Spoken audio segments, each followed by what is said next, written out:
Welcome back to another episode of Sports Sits by Jellyman, NRL by Jellyman segments, Round 4 review, Round 5 preview, looking at the week ahead of NRL, but looking back at it as well.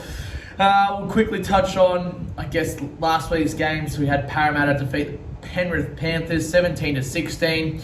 Parramatta almost lost this game with the Junior Porto high tackle, and then Cleary nailing that 2-point field goal, which is unreal. But then Mitch Moses, ice in his veins, goes down, gets it down, kicks a 1-point field goal, and then Parramatta win the game and get off that donut, which was good to see. But a real good competitive one-on-one game in this one, through the middle, everything you'd like to watch.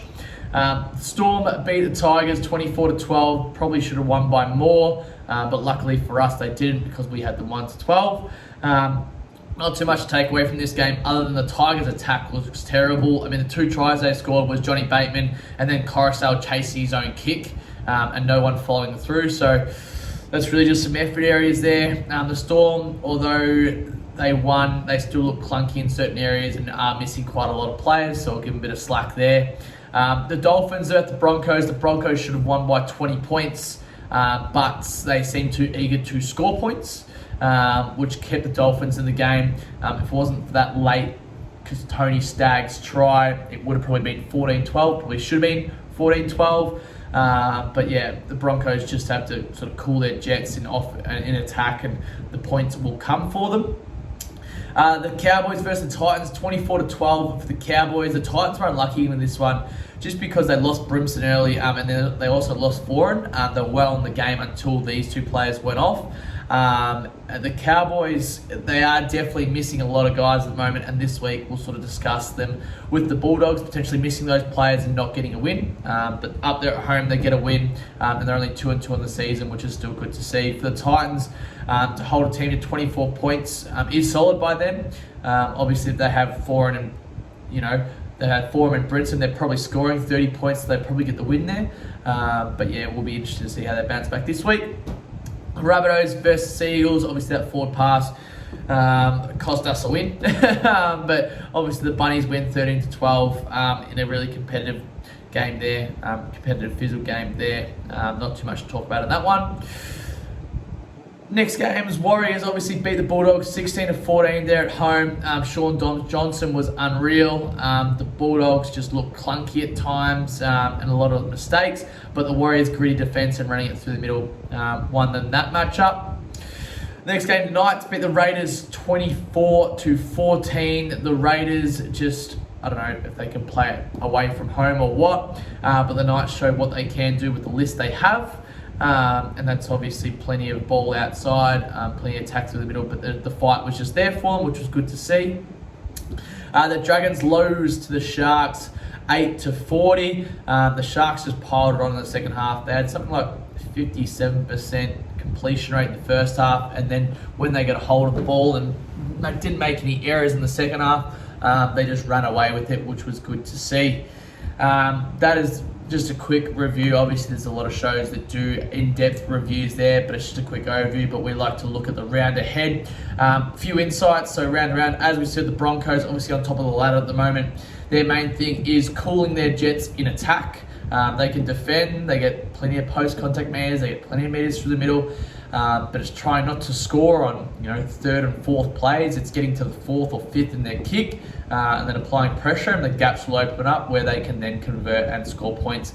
They play the Tigers this week, which will be an interesting matchup. The Tigers actually have their match, or have beaten them the last few times, which will be an interesting matchup there. The Sea Eagles, obviously a loss, but they still are in second place on the ladder with obviously that bye and the 2 wins.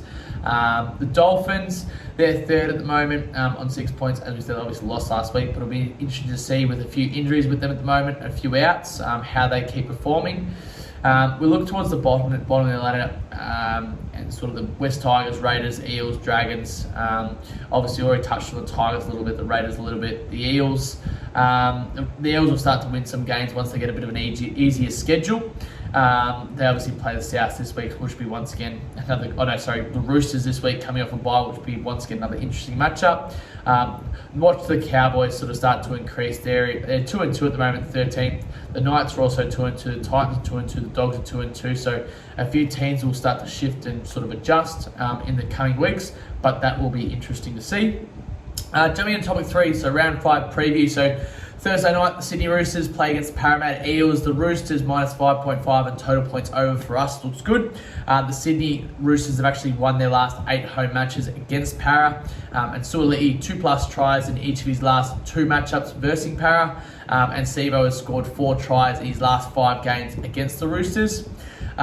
This one will be an interesting matchup. Looking at the teams here, just as we open up. So obviously Manu and May are out for the Roosters, and Junior Bolo is out for the Eels. So obviously through the backs, fairly even through the backs. Drew Hutchison actually comes into the centres there for Manu. Obviously Jackson Paul on the wing has been scoring some tries as well. Look for both halves to compete very well. Obviously through the forwards, the Roosters do hold the bigger and stronger forward pack. And then off the bench, it's fairly even. We like the Roosters coming off a bye and playing well here, just because they've had time to prepare and get into this one. Friday's games, we have the Canberra Raiders versus the Penrith Panthers. The Penrith Panthers go down to GIO Stadium. How is the weather looking down there? Canberra weather. So it'll be a fine night. Looks to be Friday evening, 18 degrees and partially cloudy, so the weather won't play a factor in this matchup. Obviously Jack Whiten out for the Raiders. We just can't see where their points are going to come from if he's out, because he's been their main source. Look for the total points under for the Raiders in this one. And then Luke Garner and Sonny Luke are also both out for the Panthers. But they've got a very, very, very strong squad. Tyrone Peachey named at number 14 as well. Be excited to see what he can bring for the Panthers. Most likely playing that hooker dummy half position there. A couple of stats for this one. So the Panthers have won their last 8 matchups versus the Raiders as a favourite. The Raiders have won 6 of their last 7 games at home though. Hudson Young has scored 8 tries from his last 10 games. It's also Isaiah Yo's 200th game, but then also Tarpany's 150th game, so a couple milestones for each team. Plenty to get up for there. Crichton, he's scored 4 tries in his last 2 games against Canberra. And the Raiders actually 10 points or less in their last 3 games versus Penrith. So look at the Raiders points under, as we already mentioned. So the next game is Souths versus the Melbourne Storm at home there at a core.